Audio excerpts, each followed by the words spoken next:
Mga idol, nagluto tayo ng sabaw ng mais. Ulam natin ngayon na tanghalian.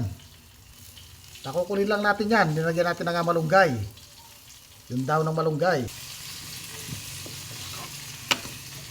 Isang kulo na lang, pwede na yan.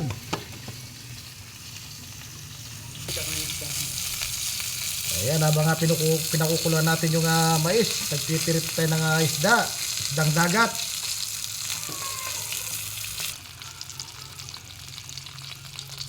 Babalik ka rin natin mga idol.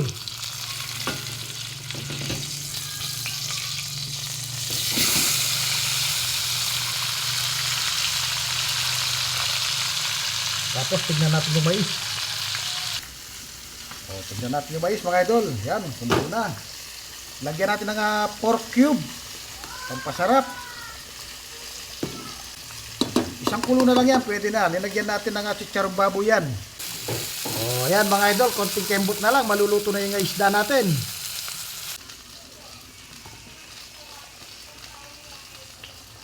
Ayan mga idol, luto na yung mais natin. Kainan na. Sabaw ng mais. Ito yung masarap nating ulam ngayong tanghalian mga idol, sabaw ng mais. At piniritong isdang dagat. Kainan na.